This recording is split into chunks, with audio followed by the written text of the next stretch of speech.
All right. I think, are we on? Living? Streaming? It's We're us. Wise old bastards back again. Live. As usual. Live. Still not dead. No, still not dead. But I got to That's tell a you good something, one. man. I I like got to that. tell you something. I got to tell you What? something, though. I'm not sure about reality. I'm not sure if I'm real. I'm not sure I if I'm was never actually sure real. either. And probably your wife thinks. I doubt if she thinks you're real. Yeah. No, it's because you're defined by things, right? You're how many years old, you're how tall, you're how many eyes you've got, all that kind of stuff. One new definition I have, which I don't believe, I don't understand. It cannot be true. It's been applied to me. I don't think it fits me, which begs the question of whether I'm real. Right? So as of, I don't know, a week, something ago, I'm a grandpa. Oh, yeah, that's right. Congratulations, Grandpa. Well, yes and no, but that's what I'm saying. I think there's been some kind of horrible mistake. I'm way the fuck too young to be a grandpa. But you started this whole damn thing. Uh-oh, what's going on now? Because you had the kids to have the grandkids. It's biology. Oh, shit, man. I thought you were going to say that now your kids are all having kids or something. You No, not yet. No. Mine are still just playing around. Yeah, yours are trying not to. Exactly. Oh, man. Oh, it's expensive nowadays, but it goes. You have to go with the flow. That's weird. I mean, having your kid and I guess keeping it alive, feeding it, keep diapers and all that kind of stuff. Yeah. And that's expensive here. But my daughter was just telling me she's got one of her good friends from work or from something, an American girl who had a baby just last year, and it cost her a fortune. Just the hospital stay, the birthing, there was like a whole bunch of, I don't even remember all the numbers they added up, but it was like a stunning amount. I said, was it complicated something? I said, no, she just went to a hospital, and instead of staying in a birthing area with 6 women giving birth, she opted for a private room, which costs money. $1,000 a day or some stupid thing. Say, in the States, you're like, it's like mainland China. Do that. You got like 20 women in a room, all pushing one doctor with a couple of mitts, catching mitts, or like a goaltender, goalie. Goalie train. Is that how it works in the States? I didn't know that. I have no idea. My kids are all born. Most of my kids are all born in Malaysia, so I don't know.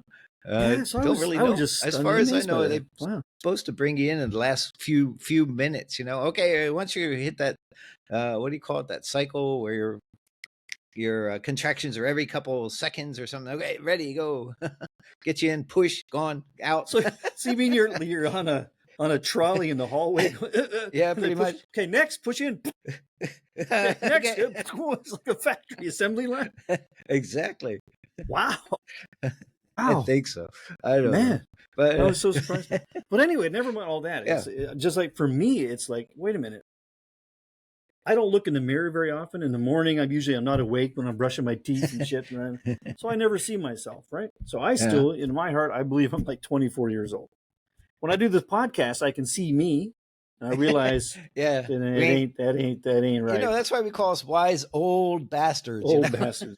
We're not the wise young ass bastards or whatever. We're old punk ass bastards. Punk.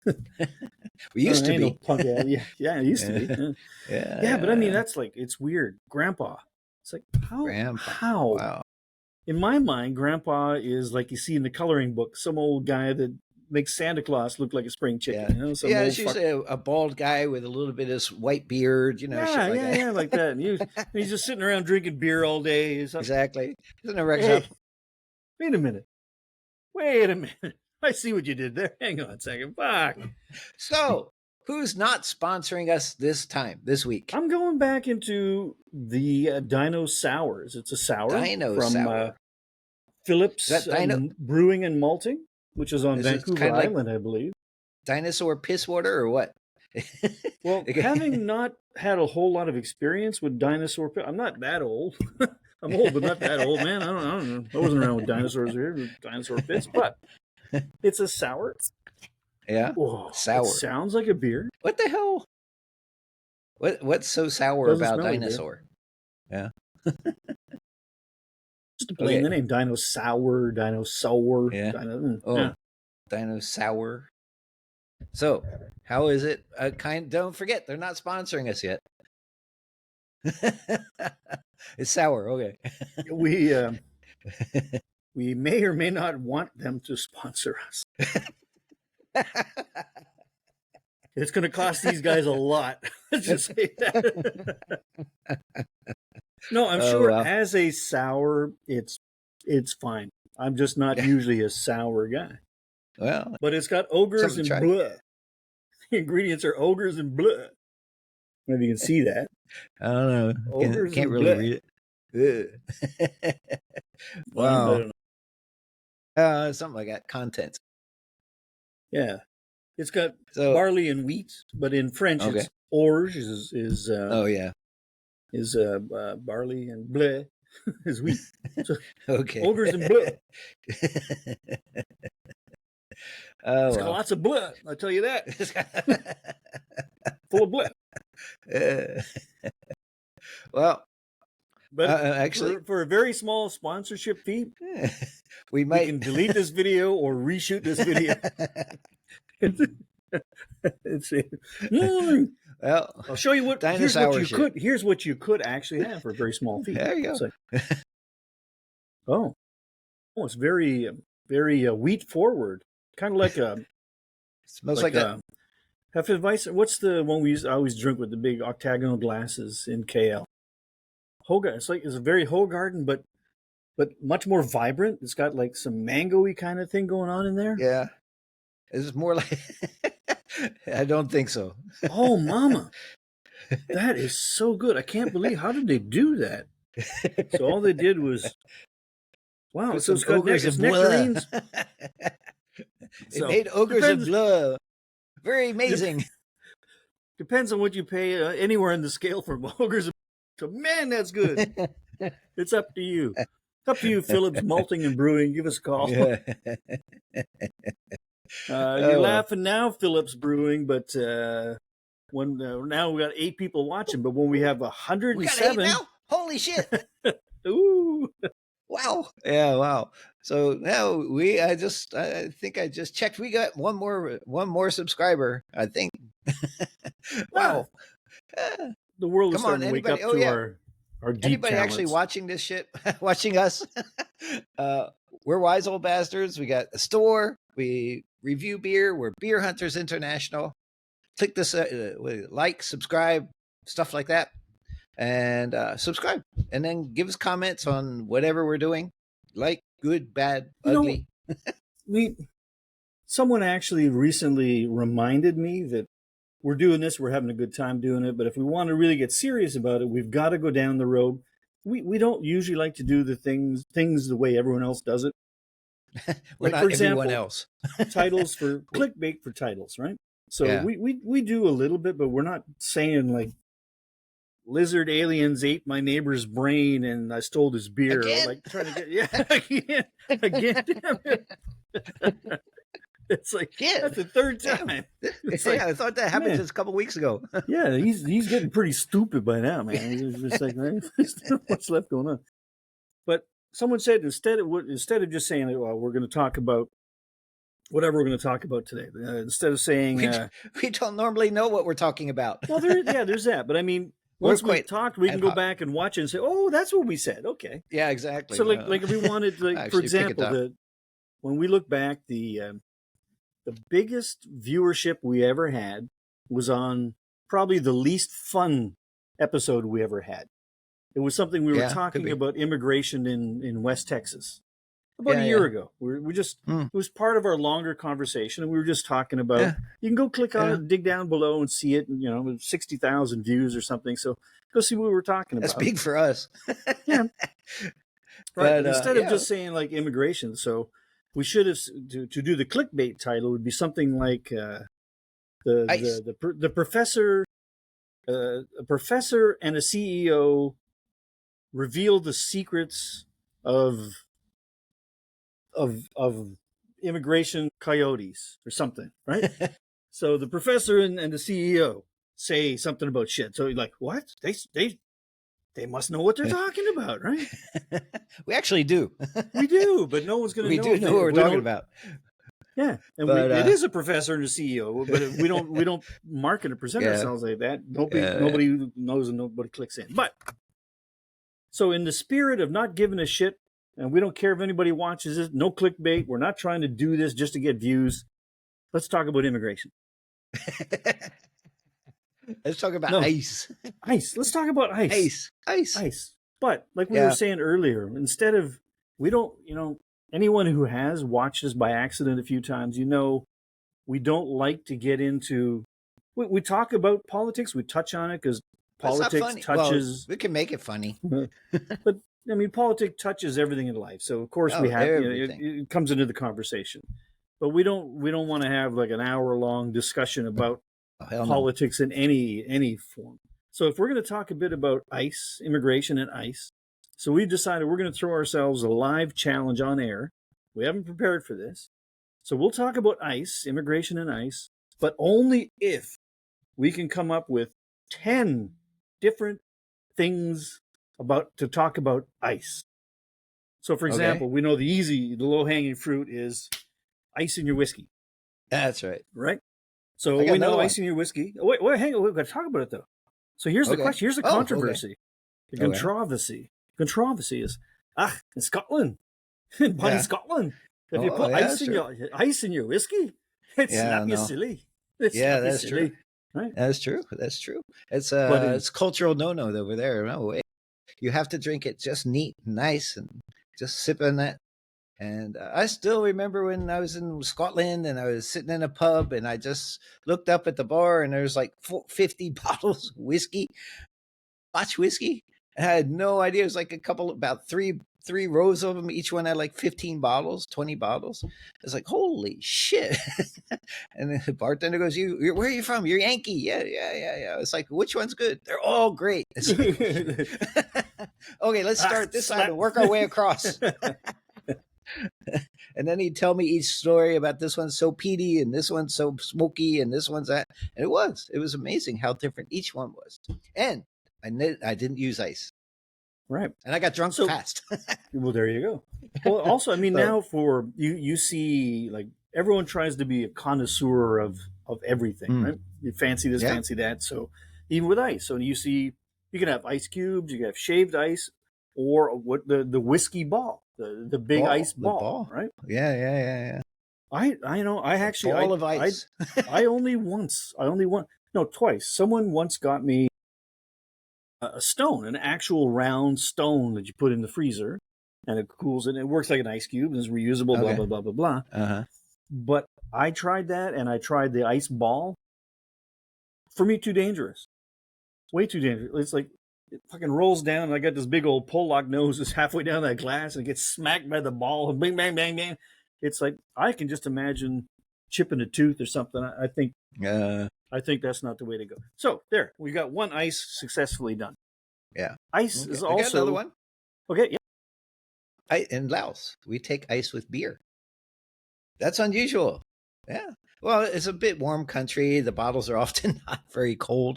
So it's a very common thing to take ice with your beer. Beer, Lao, and ice. And then it's Nam Kon, they call it. Nam is water and Kon, I guess, is ice. So frozen water. And I take it with some lime like the Mexicans do. And they all look at me funny, but everybody who tries it, they like it. So I'm converting half of Laos into Mexicans. So it's like adding ice. Yeah. So kind of like Vietnam style glacé, beer glacé, where it's just like ice cubes in beer and ice cubes together. Yeah. But it does keep you a bit more sober. Yeah. Well, it does, but it's also, before you purists out there start, ice cube. Yeah. It doesn't water down your beer unless you're a fucking sissy and you let it sit long enough for the ice cube to melt. Yeah, that's true. If you drink it like a man, like a real fucking man, it doesn't hurt. It doesn't affect your beer. Yeah. That's two ices we've done. Two. Okay. Ice. I'm running baby. Out. Ice cube. Iced tea. Iced tea. Ice cube. Iced tea. Wrappers. Ice. Right? Ice. Come on. Ice, baby. Yeah, that's right. You're the record store. Yeah. I got hot tea myself. Ice, baby. But iced lemon tea, really good. Iced lemon tea, excellent. Okay. 1, 2, that's 4. We got 4 teas now. 4 ices. Yeah. But in Canada, you learn about ice very early on, driving and walking on ice. Oh yeah. Right? That's, driving on ice sucks. You can slip right through stuff. Even in Arizona, there's certain spots that you just got to, and then you're just sliding it through. It's like shit. So yeah, ice is dangerous in that respect. And that links to global warming and climate change. We still got ice. What happened? According to Al Gore, we're not supposed to have any ice anymore. We're supposed to be all baking in the hot sun. We're losing ice in Canada. Someone's stealing our fucking ice. Oh yeah, our glaciers are melting. Up north now, you can drive your boats all year around where you couldn't before. So our ice is, you're benefiting. Stole that fucking ice. Yeah, aren't you more happy with warmer weather up there? You bitch about being cold all the time. I'm happy about it, but the rest of the country's not, because it's warmer and drier, and we're burning 4 billion acres a day or something now. So so we're burning the place down. So I guess maybe that doesn't help keep the ice around either. Ice and fire together. Fire and ice. Ooh, fire and ice. Oh, wasn't that's a TV show? The Dragon Guys. Song of Fire and Ice is the original story that then became Dragons Up Your Ass, or whatever the Dragons Up Your Ass. So what's that HBO? Dragons. Yeah. I remember there was one. How to Screw Dragon. Something. What the fuck? King of Thrones or Thrones or some shit. Game of Thrones. Games of Thrones. Yeah, that came from A Song of Fire and Ice. Was the original cool. The author's book. So we're up to 6 already. Look how fast that is, right? Damn. Fast. You want to talk about fast? You want to talk about the world's fastest sport? Hockey. Where do you play hockey? Ice hockey. Ice hockey. Oh, there you go. Ice hockey. Yeah, that's true. That is the fastest sport. Except now, wait, I'm going to erase that one, because now that a Russian is now the all-time point leader, beat Gretzky last year, we don't talk about that anymore. There's no more hockey. You erase hockey. No. Ice hockey is still okay. We'll keep your national sport. It's your national sport. You get kicked out of Canada. You know what our national sport? You know what you might get deported by your own ice. If they deport me, I'll have to arrange it properly. The timing is important. Yeah. So if they deport me across into the States, and it's the right time of year, then the States deports me down to El Salvador, where it's nice and warm, so I can get that whole. I thought you just get deported back to Mexico easier. If they do that, that'd be fine. Yeah, Puerto Vallarta. Why not? You get to choose. Yeah, I choose Puerto Vallarta. My house is there anyway. Yeah. Pick me. Yeah. So that's 5, 6, 7. Oh my God, 3 more ices, or 2 more, and the third can be the other ice. Yeah, we have to get actual immigration ice. We just ticked it a little bit. I mean, that was you got to tick on it. You got to like. Remember, I told you. No, maybe I didn't tell you, because I'm sworn to secrecy. When Canada's spill it here, you'll about 10 people will actually see it here. Yeah. Well, when I joined the Canadian Spy Agency, I promised not to talk about the fact that really they assigned me to become an assassin, because they figured, they looked at me and they said, "This motherfucker's got ice in his veins, man. He's an ice cold, too many James stone Bond cold movies. Killer." Yeah, you. So we're gonna put assassins down for ice. That's there. We're getting closer. We only need one more. Only one more. I don't even know. I can't think of anything anymore. What's good with ice? Ice kachang. Ice kachang. Oh yeah. Oh, I just had it yesterday. Shit. Just ice kachang. What's that? The other one. It has a little bit more coconut milk, and I put whiskey in it. So I poured the Canadian whiskey and a little bit of Southern Comfort in Chendol. Ice Chendol's with ice Chendol. And then you add the whiskey in it. Holy crap, that was good. That is nice. That's one of the best desserts I've ever had in Malaysia. Chendol with whiskey on top. So what's Chendol? Invented by Mook. Mook was like, well, we were sitting around, we're like, having this is good. Hey, we have whiskey here. Let's try it. Holy shit, it's good. That was nice. That was so it's basically a shaved ice treat. Yeah. They have like little cold noodles, little some what do you call it? The milk, sweetened condensed milk, a little bit of condensed milk, maybe sweetened condensed milk. Kind of like local gummies, kind of the noodles and stuff. Like a snow cone, but much nicer actually. And it's very good. It's a specialty here. Okay, we're now officially allowed to talk about ice. There you go. Oh, the immigration stuff. Okay, so we'll talk about it. So ICE is running around grabbing people and deporting them because they're technically illegal. Technically, because they're not legal. If you're legal, they're not supposed to touch you.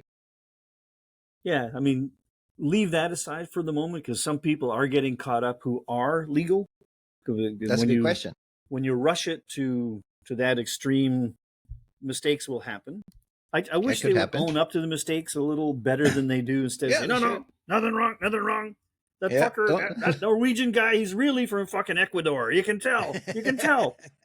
What? So, I don't know. I mean, just make a mistake, say, oops, mea culpa, sorry, bring him back. Give him a couple of bucks and send him on his way. But I mean, a year ago, so we talked about like West Texas, or mainly your experiences because you lived and studied down in that area and you worked with worked with them, with a lot of folk. Work with the guys. Yeah, good guys, excellent guys. It's not the people; it's the system. We actually said we can solve it. Wise old bastards, we can solve all this shit. It's not hard, man. You just hire us, and we'll give us a couple months, and a few beers. No, I was gonna say if we can sell this and make this sound delicious, there's not much we can't do. Is that bad? Who said that? What are you talking about? Okay, they didn't sponsor us, so we can talk trash all the time. That tastes like shit. Tastes like blood. And ogres. Ogre piss. Ogre piss.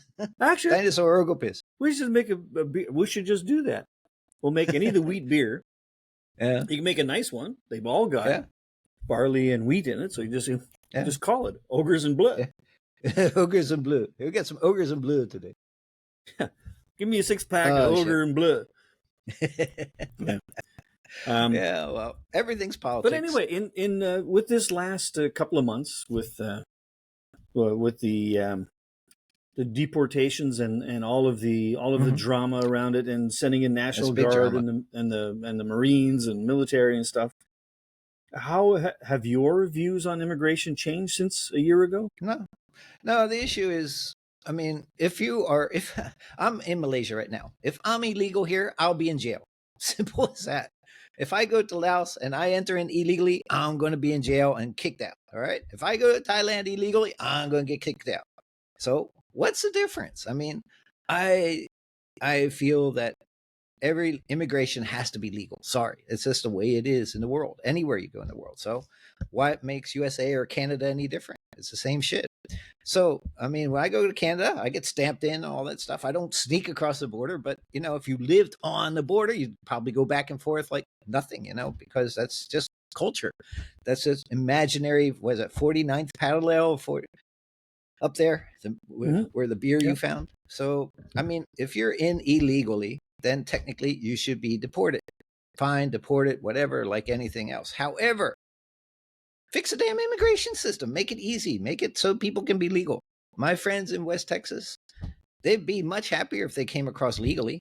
They just come across because it's, this it's the only way to do it. And if they make a simple system, what's throwing me off now?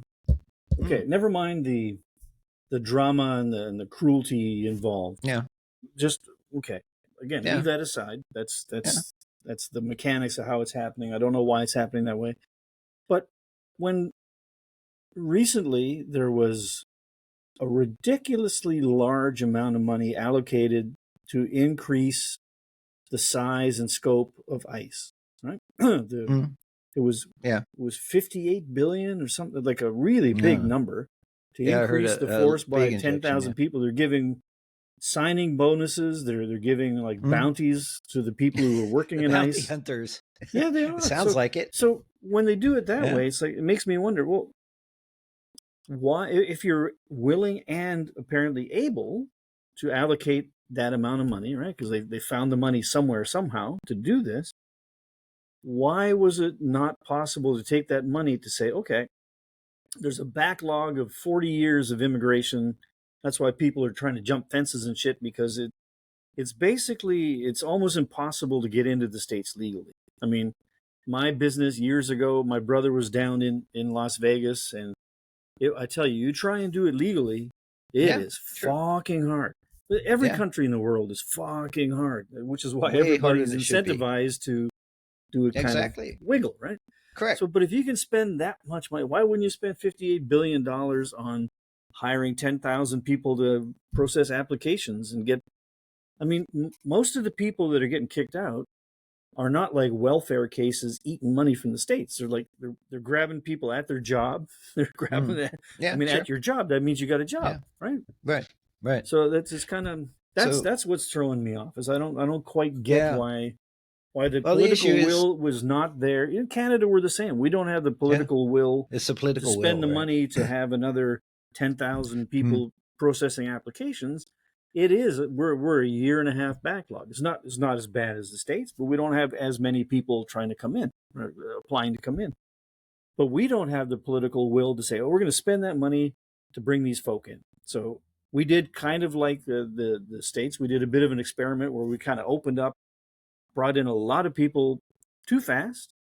Yeah. Not that the people are the problem. It's that we weren't ready to absorb the people, because we didn't have enough housing. We didn't have jobs for everybody coming in. It was like, we're in a different situation here, where Canada actually needs more population.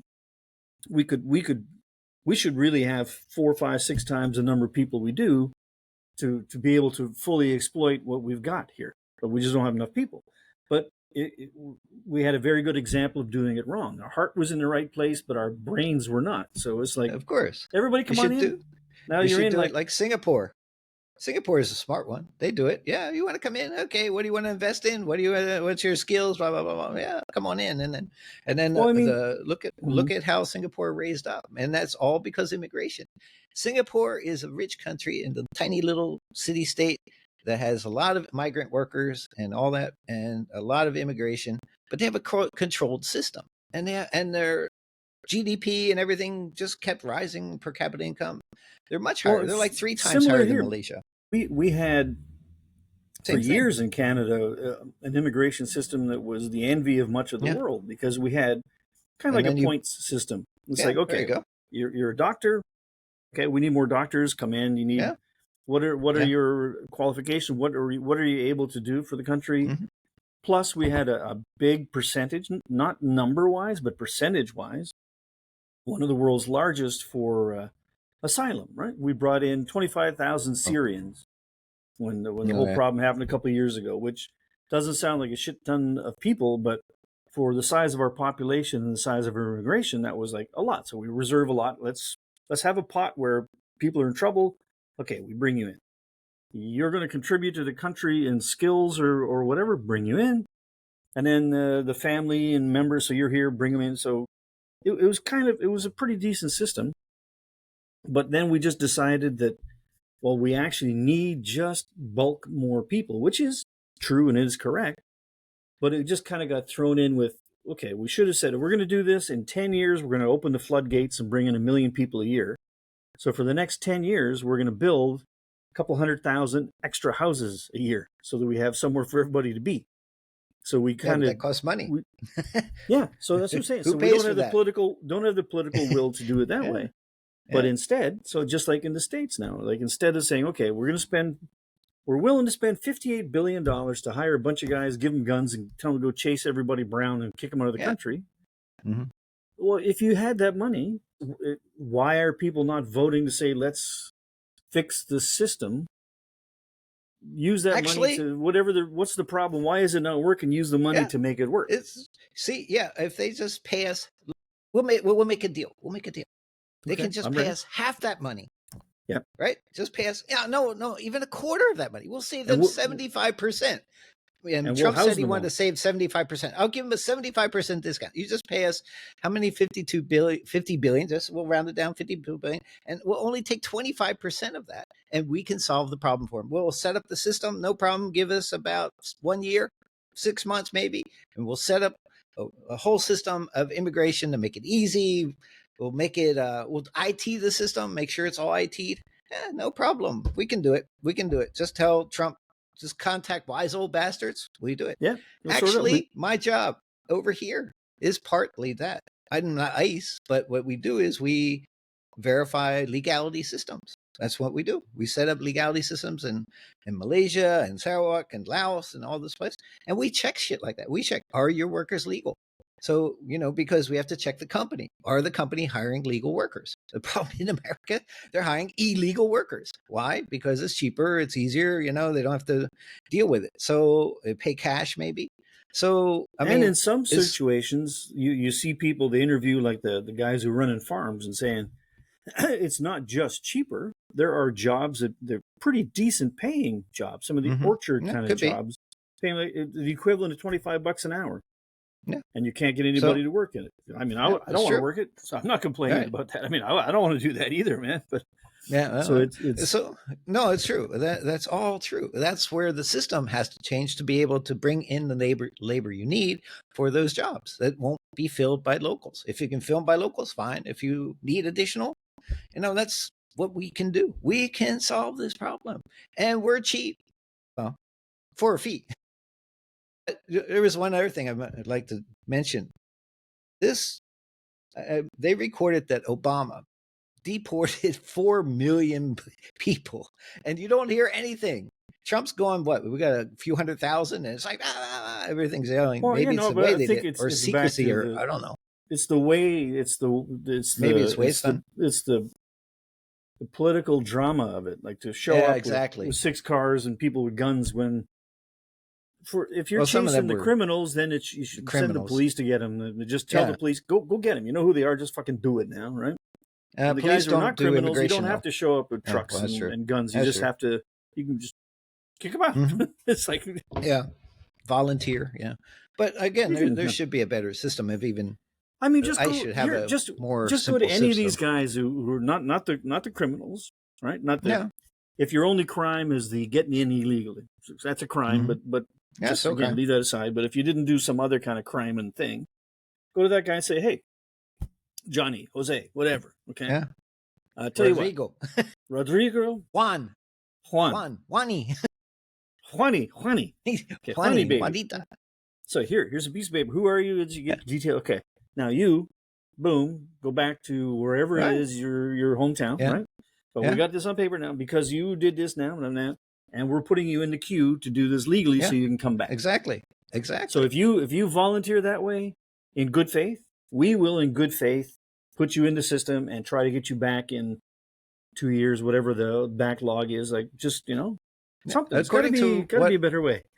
According to what I understand, that's actually is part of the system. They said if you do it voluntarily, you won't get barred from re-entry. You can come back and stuff but if you get deported through the system and all that, then, but if you do it through your own stuff, but it's just like same as here.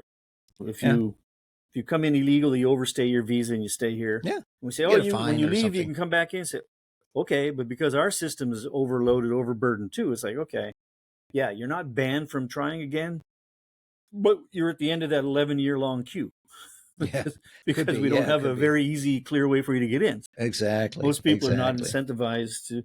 But I mean, I was in a gray zone alien for years too when I lived in.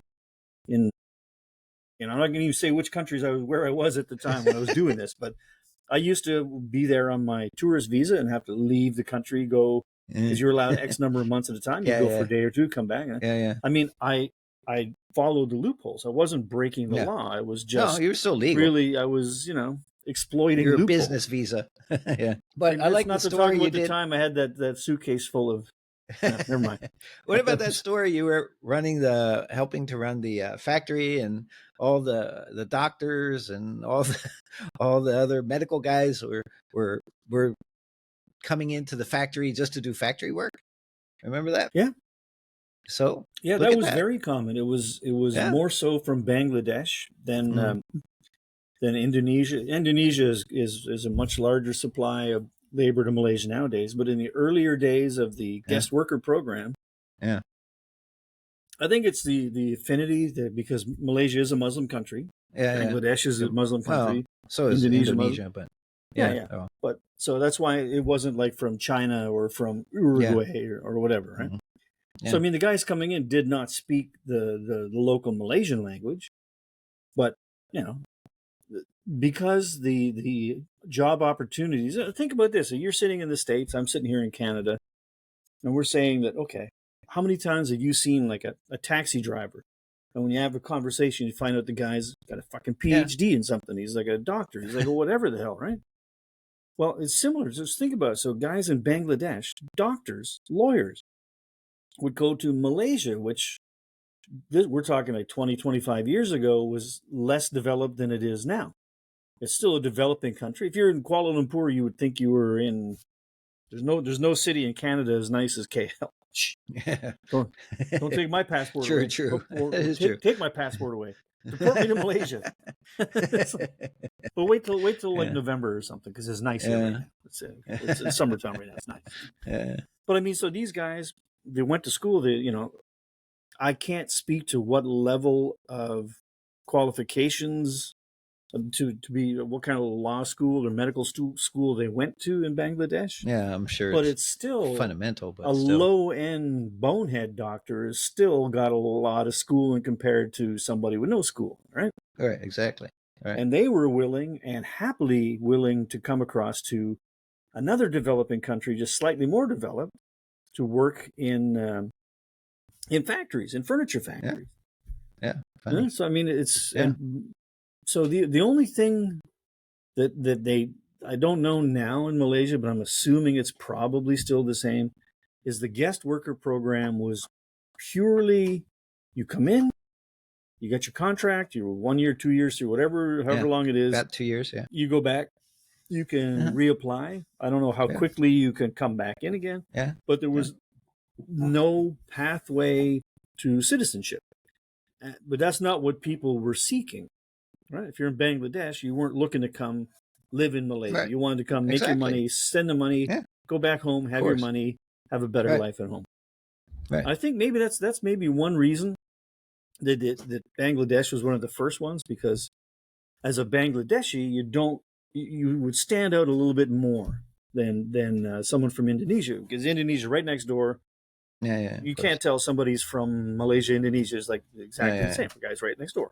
In Bangladesh, maybe there's a slight difference. So maybe I'm just saying, not the government more Indian, I'm just saying, easier for the government to see that, okay, when we do want to do our immigration sweep, we can find you. Exactly. Maybe that's part of what they did. They do. I mean, immigration, they in Sabah, they would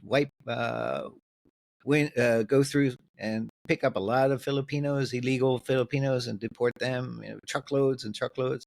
They still do it here.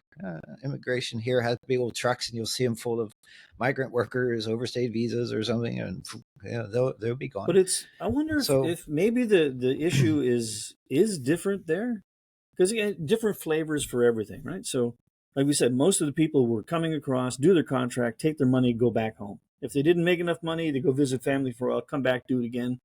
2 or 3 tours of duty, and then you've got enough money to... Like, I met a Mexican guy here in Canada a couple of years ago who comes every year, legally, we have a summer picking program, right, for agriculture. In Canada, there's no difference in the wage, so the minimum wage... You can't pay someone less than minimum wage to come and do agriculture.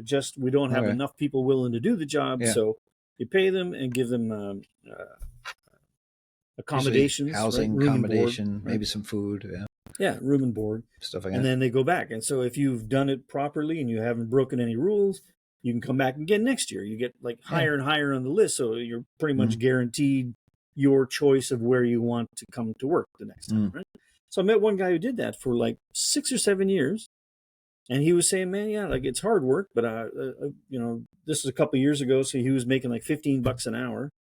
And he said, "Man, like I couldn't make $15 a day in my home village." And his home village was actually not in the middle of nowhere. It was about an hour and a half out of Guadalajara. So it was like Guadalajara is the second biggest city in Mexico, so it's not middle of nowhere, but in his 6 or 7 years or something. It wasn't a whole long time. He made enough money. He built a nice house in that village, and he's like a shop house. I don't know what you call them in the States, but live upstairs and downstairs is your business. Yeah. And so they opened a little, what do you call it? Tienda? A little Tienda, little store. Tienda, a little store, yeah. So he opened a little store with the money he made from picking, I don't know, 3-4 months a year here, whatever the season is. So, but he had no burning desire to come and stay here forever. He wanted to make the money, go back, and So I mean, if you come from a people confuse that. I mean, immigration is not always about migrating and living in the country. It could be just workers. But I think one of the things I always highlight is economic immigration is in terms of what do you call it? Asylum? Oh, I want asylum, for immigration period. That's not economic. You cannot claim economic asylum. I'm poor. I want to make rich. I want to be asylum. Pay me money. Give me a hotel room, 4-star hotel. Give me EBT. What's that? The electronic bank transfer cards with money in it. That's all bullshit. That is total bullshit. And the issue is you have people that want to come and work. Fine. And we need labor. Fine. Set the systems up to handle it. You want people who want to come and actually physically migrate? That's different. If you want to work and then eventually become a resident, fine. There should be systems to handle this stuff. But you don't become a citizen like that. It takes you a few years, but you should be able to work. Shouldn't take that long, right? You want to come work? It should be a couple of months to vet out, and then. But we know, again, remember. Our services are for sale. We can make it happen, but it's going to be a price, and we will save 75% of your current budget. We'll do it for 75% discount. Matter of fact, I'm gonna undercut him. Here's competition. I'm gonna undercut Wise Old Bastards. I'll do it for $10 billion flat. $10 billion flat. There you go. But again, it's like in there are so many nuances in everything in life, not just in immigration. So yes, we're oversimplifying because this is not supposed to be an immigration 4-day podcast, right? We're just saying it's not a lecture. Apply common sense to that like you would to anything else. Would it fix all of the problems? No. But going from bad to less bad is pretty important already. So yeah, of course. In certain countries, we need labor to come in. People who are coming from so the not economic asylum, but economically underprivileged, poorer folk who are willing and able to come and contribute. So it's not like we're saying, okay, we're going to drive around the villages and just pick up people at random and bring them up here and give them a 4-month holiday and send them back. Yeah. No, it's not, and we're not grabbing them off the streets, and it's not slavery either. It's like willing buyer or willing seller, but not buy sell, willing worker, willing hire employer. It sounds like human trafficking here. Well, never mind. I'm sorry. I remember I used to be in charge of immigration on Epstein Island, so I'm still different set of rules. I'm trying to apply to. That's another whole can of worms. I'm trying to forget all that shit. This is satire. Satire comedy. The lawyers. I keep forgetting to say that. Yeah, Alan was not on Epstein Island too often. What, there's something. Yeah. No, I couldn't afford. I was never invited. I was never invited. Yeah. So yeah, me either. But so like I said, so if that took care of 50% of your immigration problem just by going to that kind of system, that's already a big chunk, right? So you can then commit the resources necessary to weed out the problems. Because it's half the size of a problem now, so it would be better that way. Yeah, no, we can do it. But I mean, no it's problems. like nothing is super simple because I mean, you did have all kinds of corruption as well. Even like in Malaysia, even like never mind for the factory workers, but even just like get a maid, right? I did that quite a number of times. Yeah, and you would have maid agencies who were vetted by the government of Malaysia. Say, okay, you're doing it right. Here's the rules we follow. And you would every year hear, even in Canada, you hear about immigration consultants who go around this and fuck things up, right? Where you come into Canada, and the immigration consultant keeps your passport, and basically it's supposed to be, I don't know what fees you're allowed to charge, but they end up charging 2 years worth of fucking labor. You got to pay back before you get your passport back, or corruption like that. There are evil people everywhere in the world willing to exploit people. But again, if your system took care of half or more of the problem, so you could then dedicate your resources to weeding out those problems, and then you just send Kevin and Alan across globally. We just go visit every immigration consulting guy around the planet, as long as it's in a warm place. Someone else can handle the Norwegian office. And we'll just go visit and we'll do the snap inspections. Yeah, we'll do the inspections, make sure they're following the rules. But I mean, no, even I'm joking, yes. But just think about that. If you had that system and you had 10,000 immigration consultants around the planet who are each one dealing with 10,000 immigrants, right? So now you as a country, as an enforcement block, you have 10,000 things you're focusing on, not 10 million. You just go and you make sure, do your snap inspections. Let me see your fucking paperwork. You just hire some local guys to come in and secret shopper through the system and find. I mean, you could so much more easily handle something like that than trying to say, look at that fuckers, they all jumped the fence. Go get them all. It's like, no. Yeah, exactly. That's way harder to do. Yeah. No, like I said, wise old bastards. We've said that many times. We can solve it. Just give us a call. Sign the contract. And we'll help you do it. No problem. Very reasonable fusion. Nuclear fusion cost you a little more. It's a sliding scale. Yeah, we have to hire a few people for that. Yeah. So there's no quote on the website. That one's a bespoke contract, so we have to discuss that in person. But we can do it. But we can solve it. And that wraps up the ice portion of this episode. How far are we along this episode? Actually, I see a timer now. Wow, we have a timer on here. We've been bullshitting and intellectually discussing, imparting for 47 minutes. But no, it's pretty good. So we did our 10 what do you call it? 10 points. 10 ice stories. On ice, 10 ice stories. Yep. Okay, 9 of them are about ice. Cubes, ice balls, and ice rinks, ice balls, everything. Ooh, balls of ice. I wouldn't want to have balls of ice. That sounds too damn cold. That's right. Why were you hired as an assassin? Balls of ice. Ice in my veins. Oh yeah. Here, feel it. Something. My pants are leaking. Oh no! I gotta go back to Russia, cool off a little bit again. What's your name? Frosty.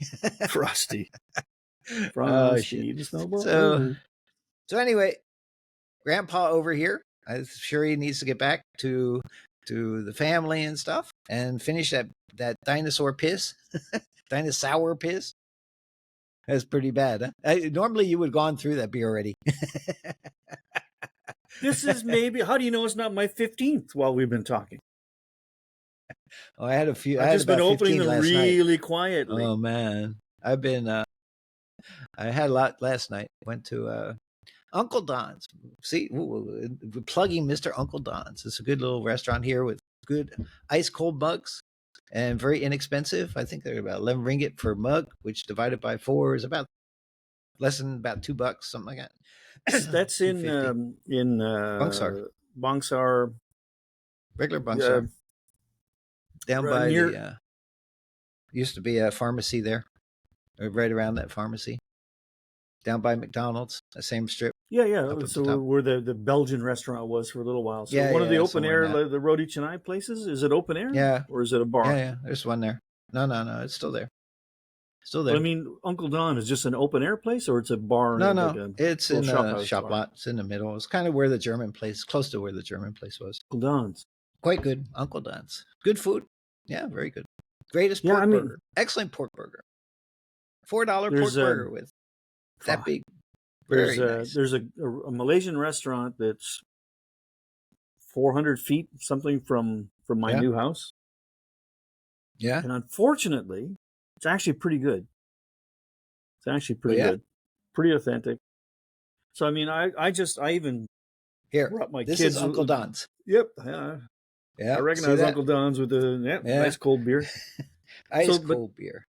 Because one year in my house, I went and because I liked Malaysia and Malaysian food so much, I thought maybe I was just making it taste better than it really did because I was so happy to find a Malaysian place near me.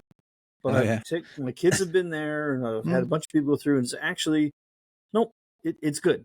It's actually good. It's actually pretty authentic. The only thing that's a little strange, like they do the Hainan chicken rice too. Okay. But they do it, the flavors are correct, but they chop the chicken Western style, not Asian style. Oh, with all the bones and got pick out the damn bones. So you don't have the bones in it. Yeah. So it's like, this tastes good, but it's not right. It's easy and it tastes good, but it's not right. I'm so confused.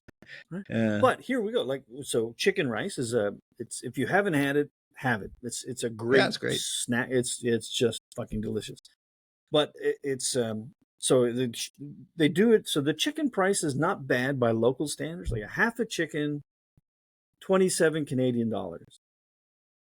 All right. So by local standards, that's okay. That's a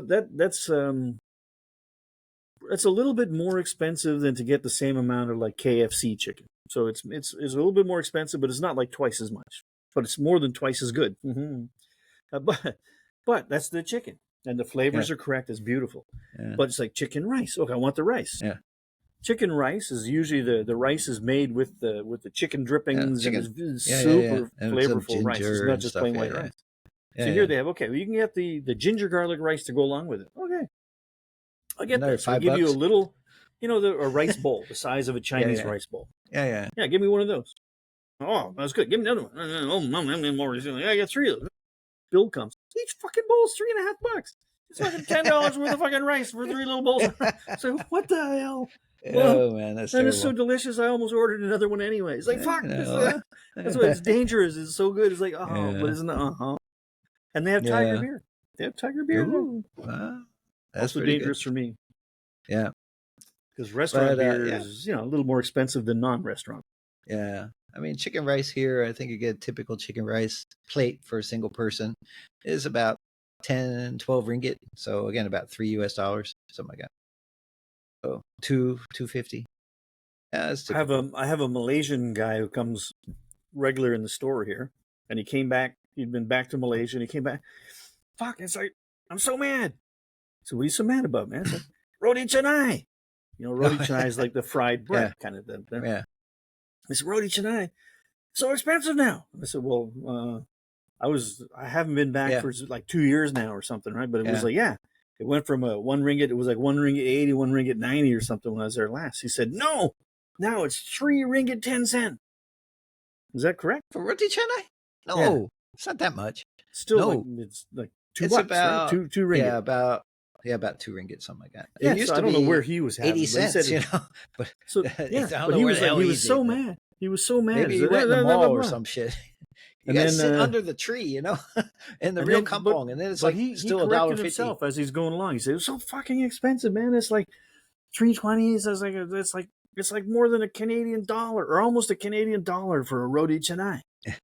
Yeah. And then he said, "And here, you get 2 for $8." Never mind. Exactly.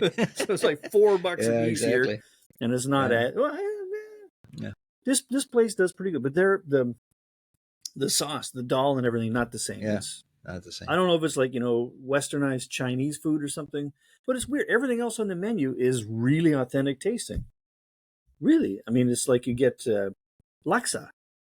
Laksa, it's so pungent that most people who don't know what it is be scared off by it, right? It's like that authentic.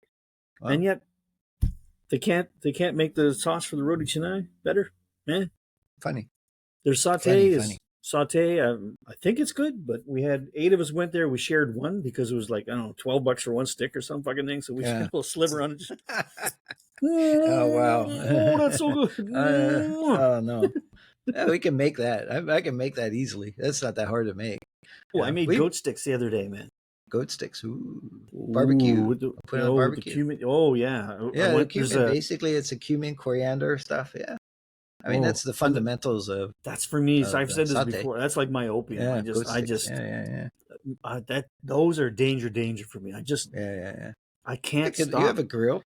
Make the cubes yourself. Marinate it. Stick it on a stick. There's a hot pot supply place just near my store here. It's one of those places where if you're not Asian or haven't been to Asia or Africa or somewhere third world, you would walk in, turn around, and walk out. It's just gross and disgusting. And they got like two guys with a bandsaw chopping through unrecognizable animals in all kinds of different shapes and sizes. Yeah.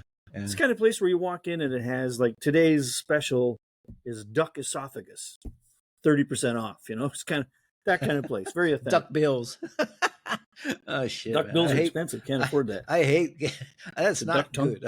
Duck. No, they cut them in half. You got half a duck bill. No. But anyway, for these guys, they actually did the skewers, but it was perfect because they did not season them. Right, so it was just like it was the proper nice fatty greasy lamb, all on the bamboo skewer. So the work part was done. But I mean, that's something where.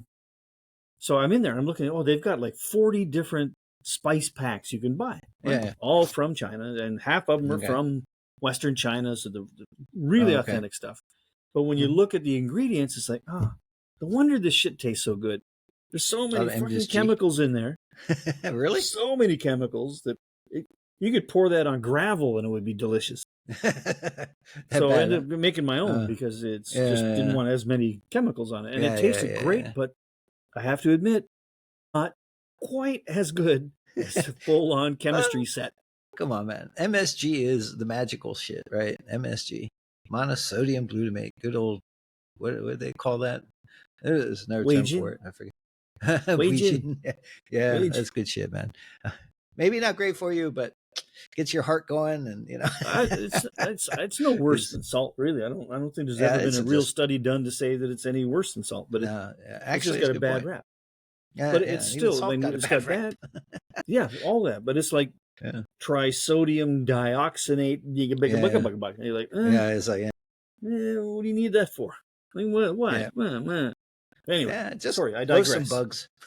I digress. That was so delicious. So anyway, I think it's a good time to wrap up today. And we're pretty close to an hour. I think that's long enough for us to torture everybody. So I think we lost them at the ice balls anyway. Ice balls? I think if you watch the viewership probably went about that far. Ice ball. Actually, that is one thing I did notice. I thought if we talk a little bit about sexual stuff, like dildos or something, the viewership would pop up. It didn't pop back down. I don't know what's the matter with the world. You got Pornhub being one of the most things, but our thing. Nobody gives a shit about dildos anymore. I don't know. They're all over the basketball courts and women's basketball courts. They're throwing them out there for the ladies. Maybe they'll jump higher. That's actually. I think that's kind of uncool that they do that. Yeah, I know it's terrible, but it's funny. I don't give a shit. We're about comedy. We're gotta throw. What can we throw next time we go to an NBA game? Pocket pussies or something. Blow up dolls. Throw them. There you go. Blow up dolls. That's good. How do you smuggle that in? How you smuggle that in? It's small. How you blow it up with? Like, hey, can you help me? You only got one tit on. I mean, just think. We were talking about AI. Those blow-up dolls will be obsolete in a few years. They'll just be walking around the court. It might be dribbling on the court by that time. Who knows? AI, robots. And okay, maybe that's the next podcast. Can AI robots actually play basketball? I don't even think that's the question. I'm sure they will be able to. The question is going to be, will it be as fun to watch? At first it will be when they're kind of like, ugh! Exactly. But when they get to be like perfect, it's like, what a boring game. It's like 4,000 to 4,002. It's like you have to change the rules or something. Yeah. It's like, true. Oh no, we'll do it like the Oh, Richiosity's just come. So we do this, but you know how they have the robot, the robot cars trying to destroy each other in the we do that, but like these basketball guys, but they have like the flamethrowers and the saw blade, sparks flying. There you go. And it can't be full AI. It has to be remote control, so that there's like some player skill involved in. Yeah, exactly. That's true. There you go. Yeah, done. There you go. Another thing solved. It's just this is too easy, man. Got to find a more challenging career. Solving the world's problems getting too easy. Yeah. We got to do something in time. Besides beer hunting. Happy note, don't forget I'm about beer go hunt for another. You gonna hunt for another beer? I'm gonna go have more of this. Ogres and bread. Enjoy. Wise Old Bastards. Beer Hunters International. Buy something. Like, subscribe, buy something. Yeah. Check it out. The more you buy, here's the incentive. The more you buy, the fewer episodes we need to do to make money, so we stop bugging you as much. There you go. All right. Adios. Take care. Adios. Bye. Take care.